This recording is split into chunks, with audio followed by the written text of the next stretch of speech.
Give me the camera, please. Go, let's go. I've never seen anything like this.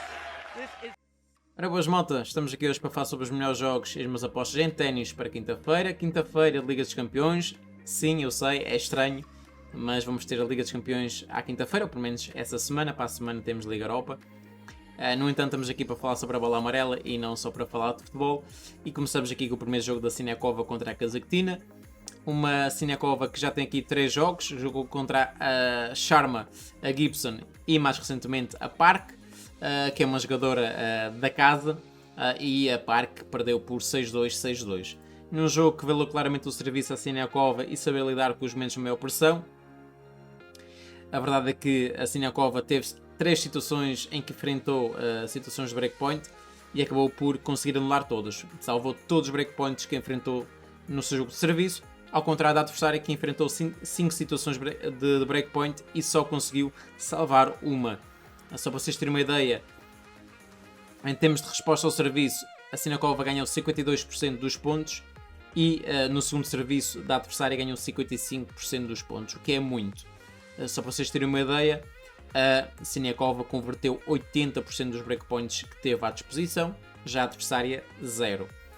Olhando para esse jogo e olhar para o lado da Kazakhtina, percebemos que a Kazakhtina foi uma jogadora que ainda não tem aqui qualquer jogo em si, mas atenção, o ano passado faz aqui a final, onde perde para a Bia Maia, por isso é uma jogadora que sabe as condições que vai enfrentar nesse jogo contra a Siniakova.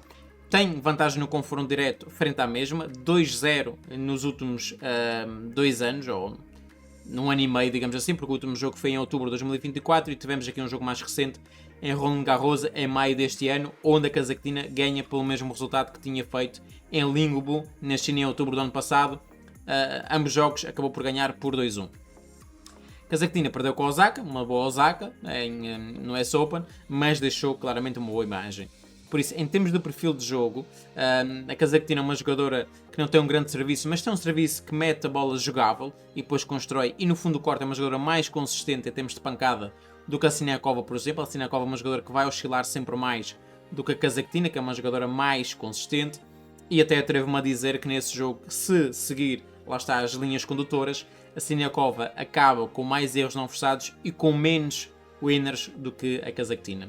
Por isso, aqui na minha opinião, vitória da Kazakhtina a 1,78 com meia unidade. Partimos para o jogo da Krejcikova contra a Emma Raducanu. Emma Raducanu que pagou aquele menos 12,5 frente à Christian. O modo 1,75, uma unidadezinha.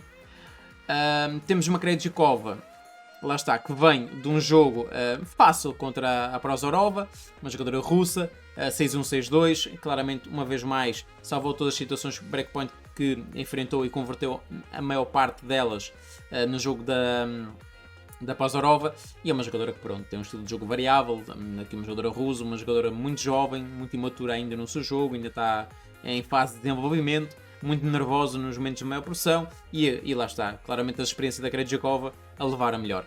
Já a Raducanu venceu a Christian, uma Christian que ainda resistiu de certa forma, mas depois perdeu por 6-3, 6-4, num jogo onde a Raducanu, na minha opinião, não entrou assim tão bem e teve dificuldades principalmente na dinâmica do segundo serviço, em comparação com o primeiro. Acho que ela falhou muitas vezes a colocação de bola e optou sempre por um serviço seguro, mas não tão eficaz. Ainda assim, salvou 80% dos breakpoints que enfrentou. Ela teve 15 breakpoints contra, salvou 12. É muito breakpoint. Claro que se ela tiver esse número de breakpoints amanhã, fica numa situação muito frágil no seu jogo.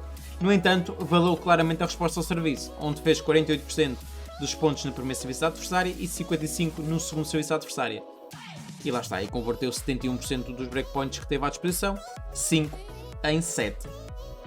Olhando para o mercado, percebemos que o mercado dá favoritismo à Raducanu, que para mim é um favoritismo correto, porque a Raducanu acaba por ter um estilo de jogo que alimenta-se muito desse tipo de superfícies, que é uma superfície que tem uma tendência para ser rápida, em comparação, por exemplo, com o US Open, Miami e por aí fora. E depois tem a ver com um bocadinho, que é aquilo que eu tentei explicar, dentro do piso duro, embora há diferentes tipos de material que podem ou não promover um jogo mais rápido, mas também as temperaturas, o horário da partida, se vai estar mais frio, se vai estar mais calor, se vai estar mais úmido, menos úmido, por aí fora também acaba por influenciar de certa forma o jogo. Olhando para esse jogo, e principalmente para as odds, que é o que interessa aqui, eu acho que a odd da Raducanu está relativamente alta em comparação com a odd da Krejcikova. Porque, na minha opinião, a odd da Raducanu, se formos olhar, em termos de favoritismo, acho que merecia uma odd de 1,50.